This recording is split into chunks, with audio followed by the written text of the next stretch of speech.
What's up, everybody? Welcome into Payoff Pitch, Action Network's MLB betting podcast. We are presented by BetMGM. It is Tuesday, October 10th. You are in the right place if you are looking forward to ALDS Game 3s this evening. Brendan Glasheen in the host chair with Sean Zerillo and Anthony DeBundo, our normal Tuesday crew from the regular season. At 4 o'clock this afternoon, Eastern time, we've got the Astros and the Twins, series tied 1-1. And then tonight at 8 o'clock Eastern, Orioles, Rangers, and Texas has a chance to wrap this up. We'll also do a quick look ahead to tomorrow's Game 3s in the National League. And if Zerillo and DeBundo have any looks, please leave a 5-star rating and review if you haven't done so already. We had a contest winner yesterday, Mark. We'll pick some favorites throughout the course of the week. And if you are selected, you will be eligible for a free 1-year subscription to Action Pro. So please leave us a review and a 5-star rating. We appreciate it. Okay, so Zerillo, looking at this afternoon, 4 o'clock start, Christian Javier, Sonny Gray, the pitching matchup. Astros plus 115 on the money line, Twins minus 135, totals at 8. You did give out a play yesterday, and I'm forgetting what it is. So tell me if it still works for today. Yeah, I originally bet the Astros money line at plus 122, but after digging deeper into Sonny Gray, Christian Javier, the weather, how I think the game might play out today, I actually ended up jumping off of Houston because I now project Minnesota at minus 127. So I bought out of that bet. The line had moved our direction, so you should have been able to get your full amount back on a cash out value where we bet it. That said, I am now on the under in this game, and I projected this total closer to 7.6 runs, so I like the under 8 up to about minus 105. You could maybe even take it to minus 110. Target field normally plays about 3% below the major league average, so a 97% run environment. Today, it should play closer to 90% of the major league average, so about 10% below what your normal run environment would be at an average major league park. So like the under today, I think the biggest discrepancy or the most important thing in the pitching matchup is the home run rate allowed by these two starters, respectively. Yep. Sonny Gray, throughout his career, been one of the best home run suppression guys in all of baseball. Did pitch a lot of his career in Oakland, but also spent some time in Cincinnati and Minnesota, as I said, closer to the league average park. So 0.84 home runs per 9 throughout his career for Sonny Gray, 0.39 in 2023. I believe he allowed only 8 home runs the entire season. And Christian Javier, well above average in terms of his well below average, but well higher than the major league average in terms of his home run rate. 1.33 for his career, 1.39 in 2023. Taking the season long metrics, I view Sonny Gray as the better starter. Christian Javier did pitch much better in September than he did throughout the remainder of the season. In September, Javier, 23% strikeout minus walk rate. He was at 24% last season. So got his level back close to where we expected coming into the year. Still view Sonny Gray, though, as I said, as the better pitcher. 110 pitching plus in September for Sonny. Seemed to be peaking down the stretch. Javier still at a 105 pitching plus. So about a half run better on an ERA projection for Gray. In terms of props, I think you would have to lean to the over 14.5 outs here for Gray. He's gone at least 5 innings in 28 of his 31 starts this season, not including his final start of the season. So that number did seem a bit low to me. But with the Twins having the off day, going home in a 1-1 series, Rocco Baldelli being aggressive with the bullpen, I wouldn't be surprised if Gray is in trouble in the 5th inning and he gets lifted for a reliever in front of a fully healthy bullpen. So I would lean to the over 14.5 outs. I think all of the numbers on these outs props have come down after all of the unders cashed in the wild card round. And I do think most of them are now deflated to the point where you need to be taking the overs and betting these starters to go 5 innings if it is at 14.5. So the under 8 up to minus 106, minus 110 even between Twins and Astros. And then I'd lean to the over 14.5 outs, as I said, for Sonny Gray. Okay. DeBundo, I think you have similar sentiments on Sonny Gray and what he can provide the Twins pitching staff, a staff you've been high on all year, but Sonny Gray is not a guy you've normally brought up. You like him though tonight.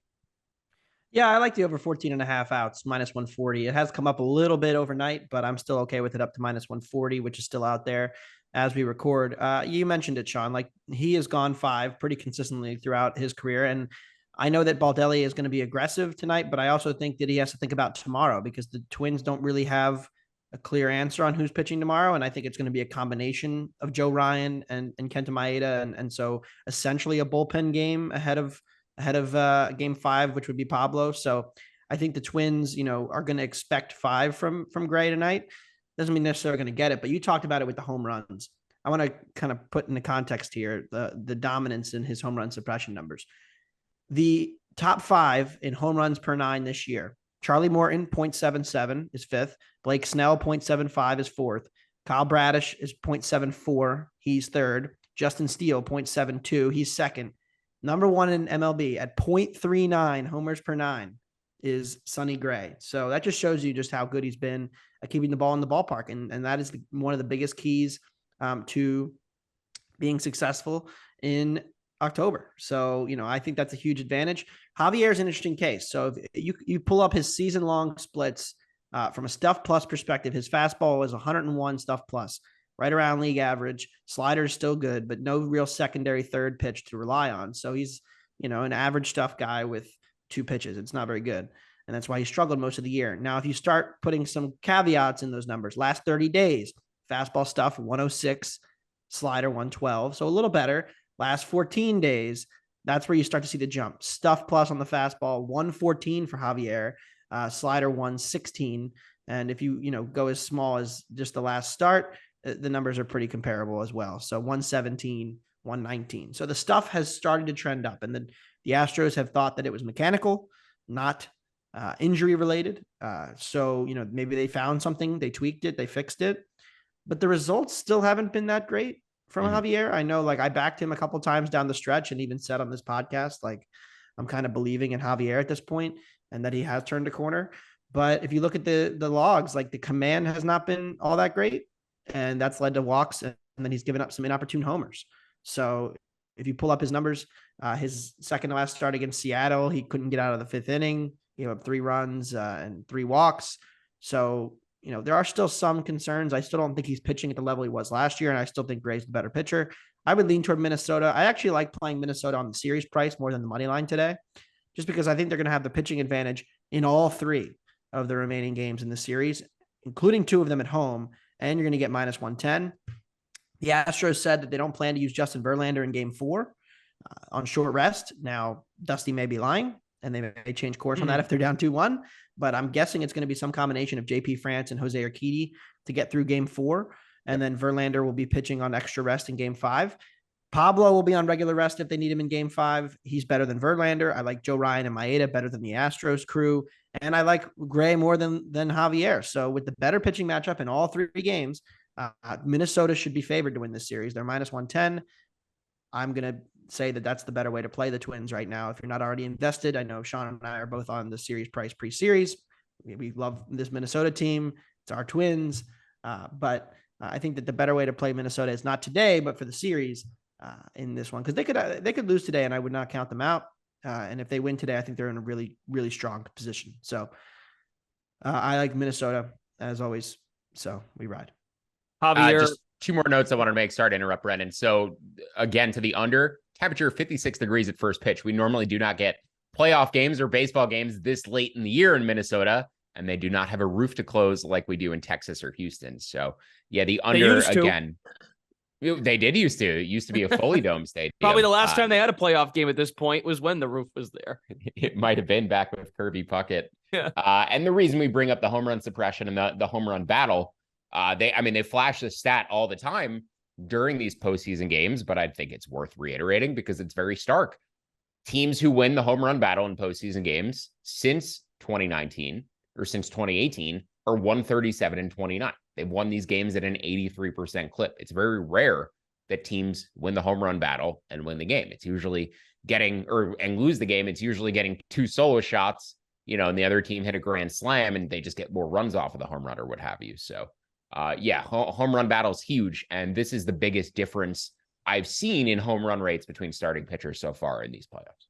I mean, it's perfectly evident last night. The Braves had more hits in game 1 than they did in game 2. Mm-hmm.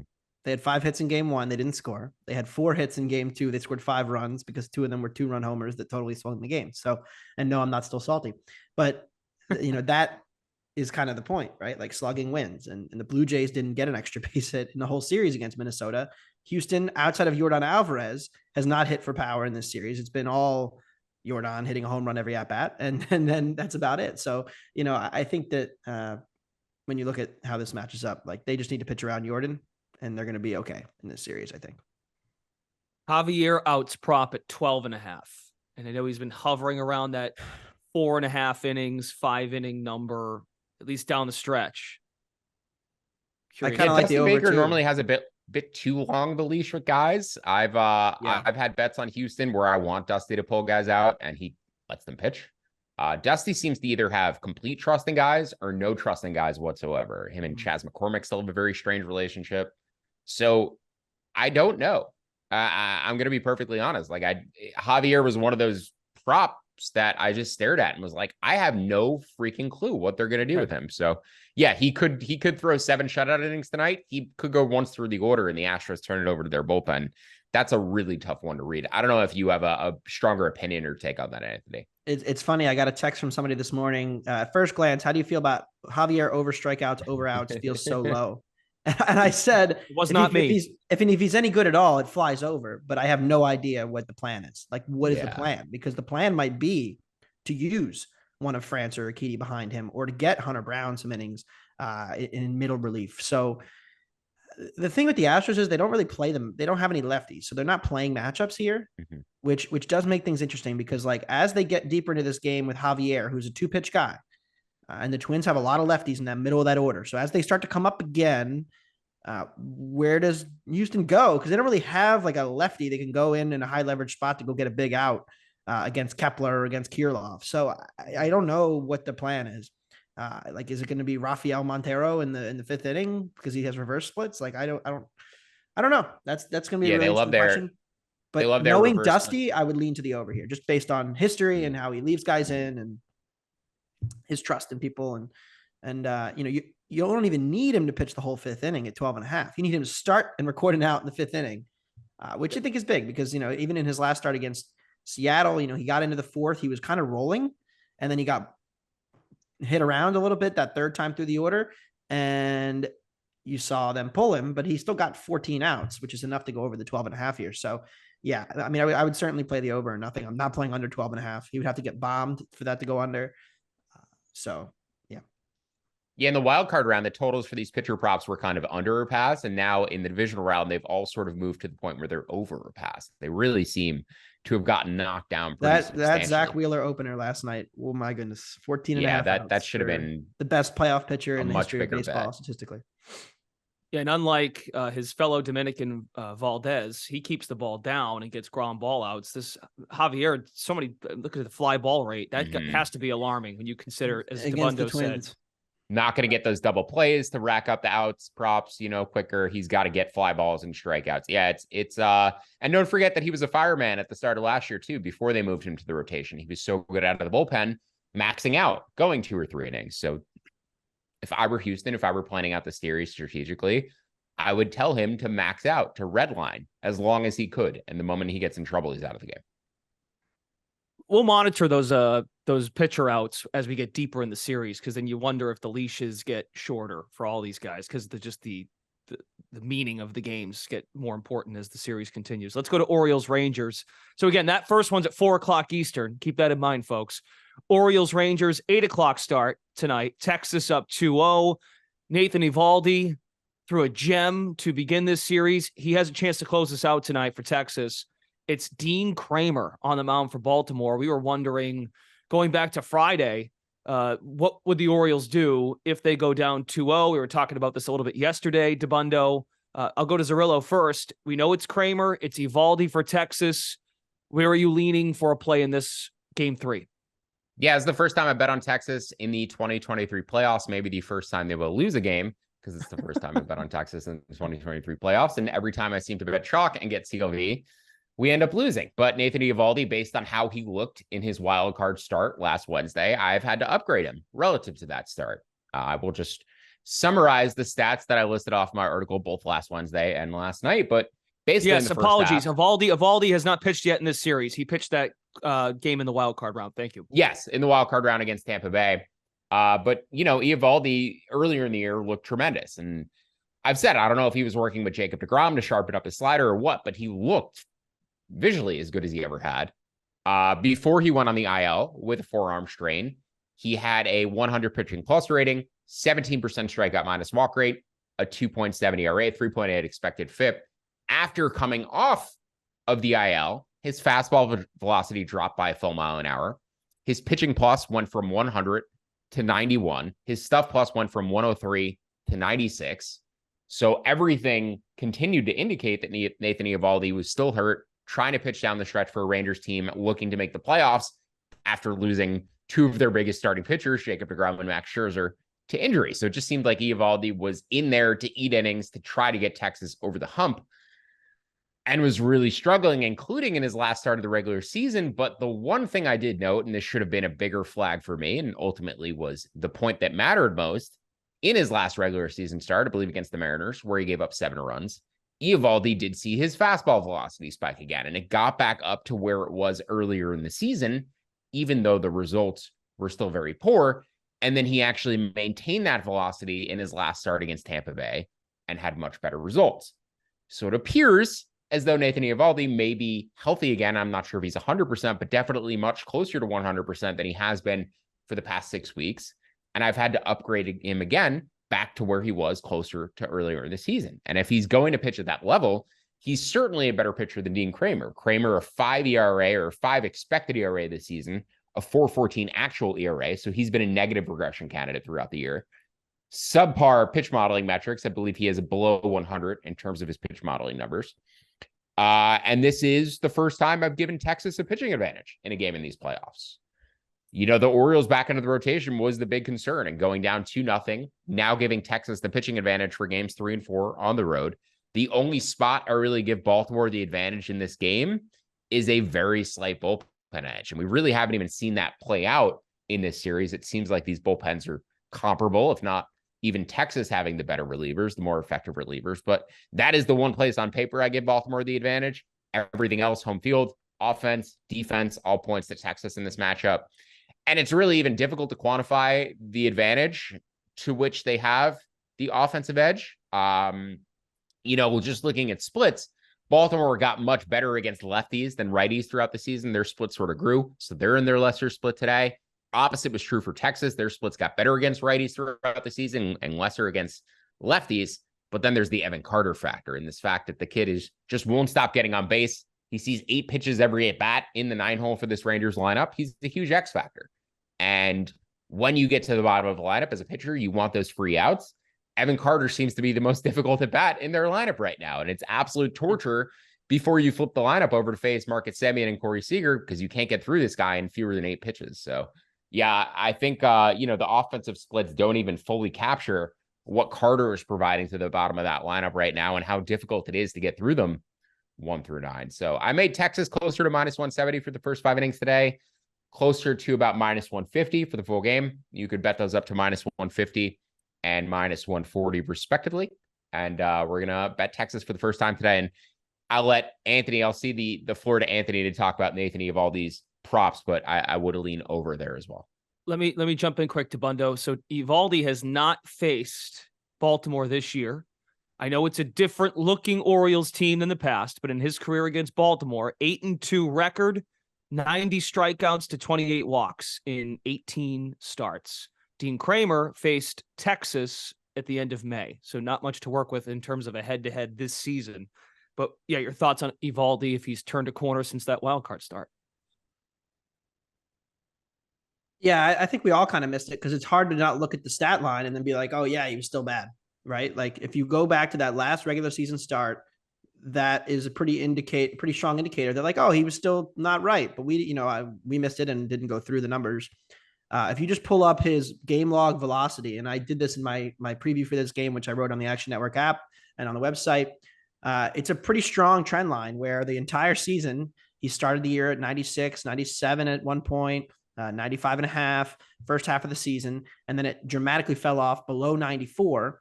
He went on the injured list, came back, had one spike above 95, but that was when he was only throwing 1 inning, 2 innings out of relief. And then it was 93, 93.5, 94, 93.5. And then his last regular season start, 94.8. And then his first start in the playoffs was also very good. So 95-1 playoffs. Yep. Yeah. So, he's juiced up for the playoffs. He's got that extra juice with him, striking guys out again. Eovaldi's always had a home run problem, but he's always been good for strikeouts. And so I think at 4.5 plus money is out there. I think that's way too low. Plus 110 out there right now, 4.5. If he throws 5 innings, you'd project him to go at least 5 strikeouts here. So the Rangers also have the advantage of being ahead, and they don't need to be as aggressive and pulling Eovaldi when necessary. Their bullpen is not great, as you mentioned, Sean, and they're not going to want to overexpose it with a 2-game lead. So I think that you could see him throw 6 innings here, even if he's not great. He gives up a couple of homers, gives up a couple of runs. And Evan Carter, I wrote this in the preview as well. I'm getting like Juan Soto vibes from him. Like the elite plate discipline, the rookie who comes into the middle of the lineup and is hitting. They moved him up to 5th in the last game, which I thought was a really strong indicator of what they think of him and his plate skills against, the righties of Rodriguez and Bradish. And he's been on base. Here's the numbers. He has 4 extra base hits, a home run, 6 walks, and 2 strikeouts in his first 17 playoff plate appearances. And him and Josh Young being healthy as well has kind of given this offense the spark that it needed, because it was kind of teetering down the stretch run and not producing as consistently. But, Heim is back, Young is back, they add Carter, and now it's a really tough lineup. So I do agree with Sean. I lean toward the Rangers. Fun fact, Dean Kramer this season, if you bet him every start, 24-8. He's the most profitable starting pitcher in all of baseball. $100 would return $14.57. However, that is the best mark since 2021. Does anybody want to, Sean, you want to try to guess the pitcher that was the most profitable in 2021 who beat that number? Don't even say Action Network fan favorite. Give me a league. American. No longer pitches in the American League because he lost his job because he's not very good. Syndergaard? Now pitches in the National League. Oh, no. Syndergaard was on the Guardians. Never mind. No, I'm blanking. Chris Flexen, 2021 with the Seattle Mariners, that luck box run that they had. So it's not really an indicator of who's a good pitcher or not, but he certainly has gotten a lot of run support. Kramer's numbers, like if you look at his pitch modeling, he's got like 3 different fastballs, basically fastball, cutter, sinker. Fastball is pretty good. Cutter's decent, but like if you don't have breaking balls or wipeout stuff, like how do you get through a lineup more than twice? That's been his problem. If you look at his splits, like decent first time through, and then it just kind of falls off from there. And, you talked about the strikeout rate is below average. The chase rate is below average. The zone contact rate is below average. The whiff rate is below average. So there's not like anything in his profile that like jumps off the page. And I think he's going to struggle against this lineup. So, the prop is 10.5 outs. It's the lowest you've seen all playoffs. I'm like tempted in principle to go over because you can luck your way into like 4 innings of like 1 or 2 runs before they pull him, but it's elimination game. Also, who comes in behind him? Their middle relief has not been good, so I think it's a really interesting situation for Brandon Hyde to try to manage. But I do like Texas, and I like my favorite bet is the Eovaldi strikeout prop over 4.5 plus 110. Outs is juiced at 14.5. Don't mind that either. Minus 152 out there.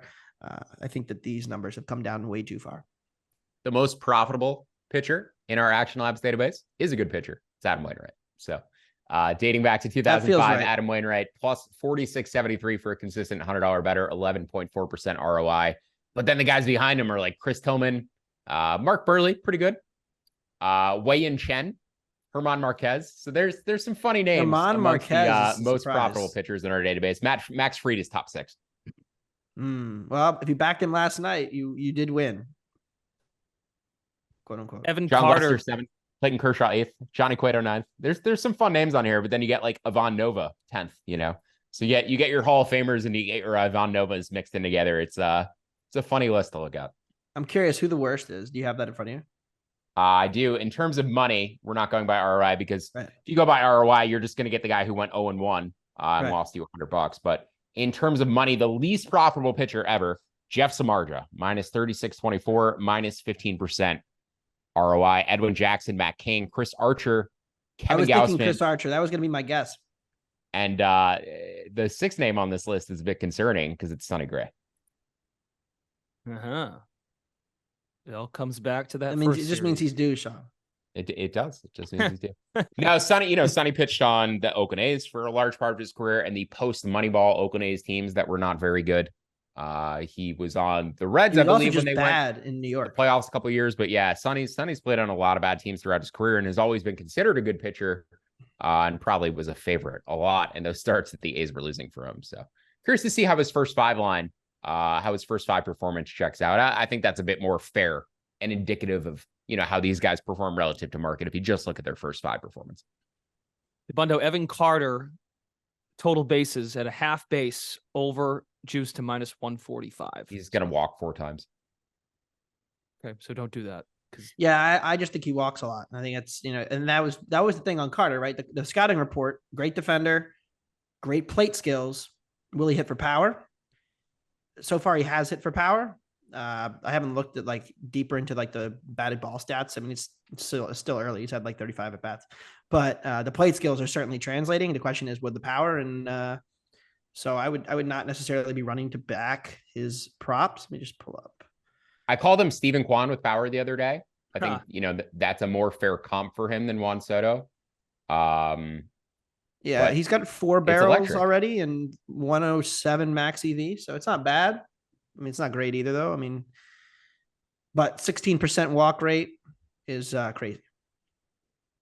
I'd prefer to bet him, Brendan, to get a run as opposed to getting him to get a hit. Just the amount he gets on base, hitting higher in the lineup now. I think scoring a run is probably a better proposition for him. Also, they're going to play Garver for Grossman. I think that's an upgrade offensively. Yeah. Bruce Bochy said, you hit a grand slam, you play the next game. Evan Carter +130 over half a run for tonight. Yeah, I think that's a bit more interesting. I like that more too. Yeah. Okay. Let's look ahead to game 3s in the NLDS. Prices are out at BetMGM. I will throw this in quickly. Well, we'll just do the individual games first. But for tomorrow, what we're looking at, we don't have a starter announced for Atlanta. Aaron Nola for the Phillies. Atlanta +105. Again, this series is now shifting to Citizens Bank Park in DeBundo's backyard. Aaron Nola and the Phillies -125. Totals at 9. That one's at 5, just after 5 Eastern on Wednesday. And then game 3 shifts to Arizona in the Dodgers D-back series. Lance Lynn, Brandon Pfaadt, the pitching matchup. Dodgers -150 on the money line. Pfaadt and the Diamondbacks +125. The Dodgers series price down 2-0 is at +450. Zerillo, you don't have to hit on both of these if you have no looks, but if you want to touch on each of them briefly, and if you have a play that you'd like to give out today, go for it. So my updated series prices, I make the Braves -128. There is a +128 out there on the Phillies. I'm considering hedging some of my Braves position with Phillies series prices at a break-even number. I do not normally hedge. I was very adamant coming into the playoffs that I thought the winner of Phillies Braves would win the World Series. And if there is one series in which I'm going to hedge against my Braves tickets, it is this one, because I think the Phillies can take them out. And if the Phillies take them out, I think the Phillies are going all the way. So I'm not going to hedge it with Phillies World Series prices or Phillies NL prices. I'm just going to take the straight up series price now at a break-even number, maybe a unit and a half at +130. But I need to take something off of my Braves futures because I think the Phillies are very dangerous. In terms of the game 3 price, I also projected this at about -116. There was a -116 last night. I bet that when the rest of the market was at -125. Again, want to have a partial hedge if I can get break-even numbers, but don't mind having a bet on the Phillies for game 3, considering I'll give them the pitching edge with Aaron Nola, presumably against Bryce Elder. And then the Braves are maybe going to throw AJ Smith-Shawver behind him. Not really sure what the plan is, but that's what I would assume Atlanta is going to be looking to do. But again, taking break-even prices to hedge out of my Braves tickets a little bit, that's the approach I'm taking with Phillies and Braves right now. And then Dodgers and D-backs, I have the Dodgers at -158 before the series, have them at +130 from before game 2. Don't necessarily want to add much more, even though I projected the series line at about +400, and you can get as high as +500 out there currently on LA. So if you don't have any action on the Dodgers yet, I would take them at +500 to win the final 3 games of this series and steal it. In terms of the game 3 line, though, I projected Arizona at about +120. And that's roughly where the market is. So no value on either side of Dodgers D-backs game 3. Would consider adding more to the Dodgers series price at plus 450 or better. And then I'm probably going to be leaning to both unders in those games. I need to dig a little bit deeper into the recent data for the starting pitchers. Look at the weather for Citizens Bank Park tomorrow. But the Dodgers D-backs total opening up at 9.5. The Braves Phillies total opening up at 9, with both teams likely to be aggressive with their bullpens. Those both just seem to touch high to me. Dodgers going to be aggressive with their bullpen too, down 2-0. So yeah, the total seemed high, lean unders. Only bet the Phillies, and as I said, the Dodgers series price is of interest as well. Okay, and that take you have, or that position you just mentioned about Braves, Phillies, that is consistent with what you feared if these teams, DeBundo's talked about this too, if these teams were to meet in a series, which it all lined up when we found out the bracket, even the days leading up to the postseason, that these teams would face each other in the NLDS. You're being consistent with your lack of confidence in that middle part to the back end of the rotation once they get through their top tier arms. And also the blister issue for Max Fried, they were bringing it up on the broadcast last night, but it's true. Like, no fastballs. The more pitches Fried throws, the more it's going to exacerbate the skin on that finger. It's not something that like you rest up and all of a sudden it's better. It's still there. It's still something he's dealing with. And the more curveballs he throws that's hitting that part of his finger, the more it's going to develop into a blister again. So this may not get better for Max Fried as these playoffs go longer. It may be an issue that he continues to deal with. So yeah, Spencer Strider, really the only guy you can look at confidently and know what you're getting from him. Everybody else kind of a mystery right now for Atlanta. The interesting thing from last night is that Frank Core said this on the broadcast. And at first I was like, that sounds counterintuitive, but the way it was pitching makes it seem like it was the case. First of all, he had no confidence in the slider, and the slider he did throw was a cement mixer right down the middle that JT hit out of the park. But he was throwing all curveballs the second time through the lineup. He wasn't throwing any fastballs. And they said on the broadcast that the fastball is actually what's causing more irritation. So it actually concerns me that he went away as the game continued. First inning, he was throwing like 97, 98, juiced up, whatever. That's not his normal fastball. Then he was throwing like more in his normal range, like 94 in the second and third innings. And then by the third and fourth inning, he almost abandoned the fastball entirely. So yeah, and he's going to pitch on regular rest in a potential game 5 against Wheeler. I would love to bet the Phillies plus 140 again in game 5. But if we get there, this is the game though for the Phillies. Like they face Strider in game 4. They still have not hit Spencer Strider this season, and they are going to be up against it if they lose. So this is the kind of the game where the Phillies have to win. The pressure shifts. I will be looking for the outs props on this matchup, because if we get Bryce Elder higher than 12.5, I will be on the under. If we get Aaron Nola higher than 16.5, I'll be on the under. 15.5, I may also be on the under, because I think that the Phillies, the way Nola pitched in the wild card round kind of eased concerns about him, because he didn't give up any runs. He threw 7 scoreless. But the Phillies had bullpen action in the 4th, 5th, and almost 6th. So he was pitching in and out of trouble. And the Phillies, because they had built the lead and because they're facing the Marlins, they were a little bit more willing to be let Nola go. I think they're going to be much more aggressive in pulling him in this outing if they need to, because his numbers third time through, his velocity has fallen off, and the Braves have crushed low velocity fastballs.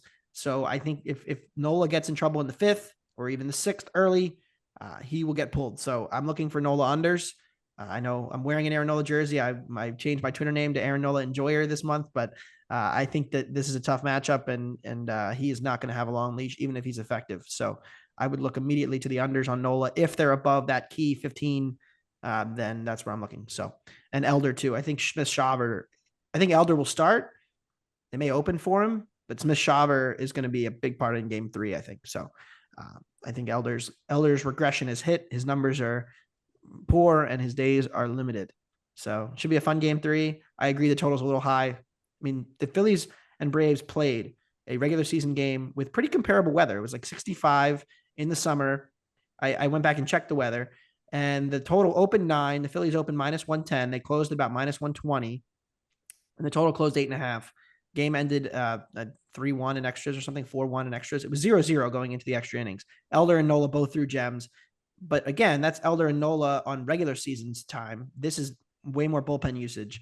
And so I do think the total is a touch high. The weather looks just about seasonable, 60s, no real wind to be concerned about. So, high of 70, low of 50. Right. Sunshine in the city of brotherly love for tomorrow. Yeah, it could have a little bit of shadows early too with a 5 o'clock start. Yep. Don't expect it to be too bad, but it could be a factor as well. So I think the total's a touch high. I think I'm going to be looking at pitcher outs again and looking at the unders in that game. We'll see how the market responds. I mean, if Nola's 14.5, then no, I can't play the under. Yeah, and to your point, you're right. The outs props, the strikeout props aren't available. But if you go just the head-to-head pitching props, BetMGM has Nola and Elder listed. So, Debundo, quickly before we go, anything on Dodgers Diamondbacks you want to add before we go? Not really. I don't know. I think the Diamondbacks have done all their scoring early. Yep. The bullpen for the Dodgers has held up and been very good. Dave Roberts is going to have to pull that off again. Gratterall, Kelly, and Phillips threw a lot of pitches in game 2. They could do it at the off day now.